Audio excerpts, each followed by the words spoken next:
Hey guys, my name is Levi, and on this channel we are building a real estate portfolio from scratch. And it is almost Christmas, which means it's that special time of year when I get to tally up all of my expenses and income on my first rental property, my duplex, and see just how much I made. So I'm going to run through those numbers with you and and we'll see how much I made. Now I'm not going to give you the exact numbers. It's the whole sheet is kind of a mess with the money coming in and money coming out for various utilities and repairs and whatnot. So I'm just going to give you the rough numbers, but then I'll tally it all up for you at the end to tell you just how much how much I made. So all in all, I collected about $22,000 in rent. Right, big win. Now here's the catch. If you recall from my previous videos, I had one of those units sit empty for about 4 months, which is really more vacancy than I had planned for. And that's actually technically my biggest expense. That doesn't show up in my expenses because that doesn't show up as money coming out. It really shows up as money that didn't come in. So it doesn't really show up at all, right? But I had anticipated about $26,400 in rent, meaning that I collected about $4,400 less rent than I had planned for. Now I did budget in about a 5% vacancy rate, but if you do the math, that is much more than a 5% vacancy rate. So $22,000 in rent collected. Now I pay $13.70 per month in principal, interest, taxes, and insurance.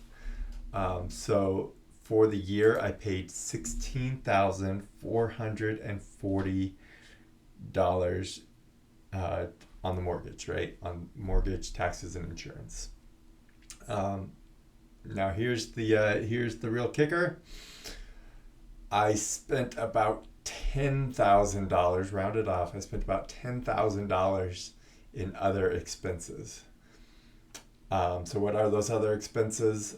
The ones I definitely don't mind paying for is the property manager. She definitely earns her money, and that's about $2,300 of that expense.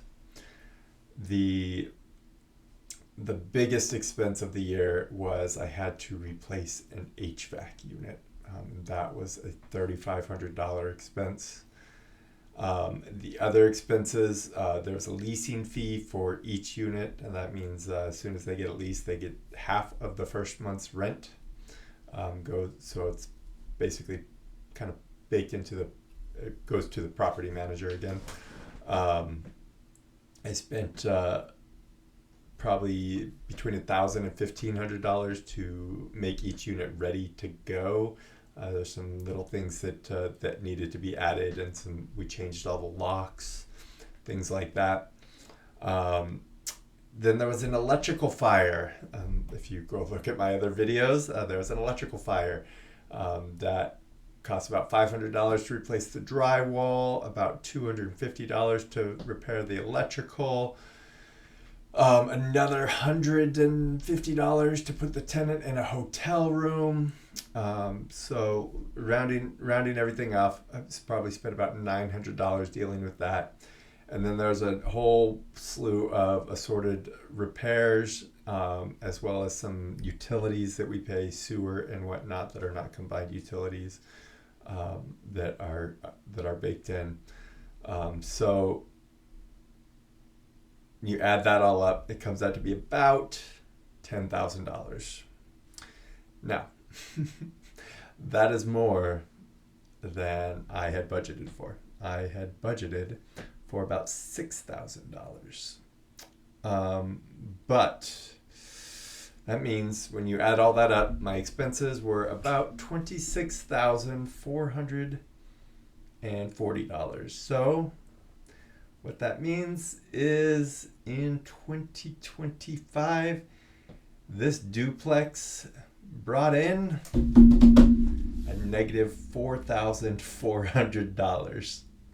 So for all you haters out there talking about all those greedy landlords charging all that rent, there you go. I've subsidized my tenants' housing to the tune of, $4,400 between the two of them. So $2,000 each. We'll call it $175 a month. It's not how this is supposed to work. I'm not excited. Hopefully things like changing the HVAC is a one and done. Hopefully the tenants hang out.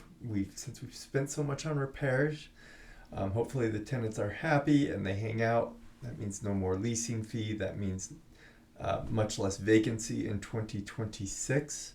And in fact, if you do the math, you add in those extra 4 months of that unit being vacant, and that pretty much would make up for that $4,000, $4,400 that I poured into rather than taking out of this property. So, is what it is. Merry Christmas, tenants, with your landlord subsidized housing. Anyhow, I've heard that this is kind of the way of things. If you are a landlord, you are a real estate investor, let me know. You know what? Investing shouldn't be easy, right? Investing should be hard. That being said, I don't intend to lose money. I am going to hang on to this property. These investments, I understand the deal sweetens with time. Hopefully in a couple of years I can refinance into a much lower interest rate. Hopefully with time the rents will go up. Hopefully I've sorted out most of the the problems that were there already. Fewer problems, fingers crossed. And hopefully it starts making more money. Now, there are other perks to owning real estate that are not accounted for in this simple equation of income and expenses. But cash flow is really what I'm looking for. I want this property to be paying for itself. So there are a couple other things such as depreciation. I should save a little bit on taxes from depreciation. Principal pay down. This is the first year I've owned it. Principal pay down is rather silly. I think maybe I've had $1,500 worth of principal pay down, something like that, maybe even less. Either way, this is the reality of it. I am here not to sell you on real estate investing. I'm here to tell you about real estate investing from a beginner's perspective. And so there you go. 2025, first property. I lost $4,400. Please like and subscribe. That's the least you can do. I understand I get $1 back for every like I get. So like and subscribe. And I've actually got another video coming out today because if this wasn't painful enough, I just closed on property number 2. But I'm going to save that story for a separate video. Merry Christmas. Happy New Year. Hopefully you don't lose any money.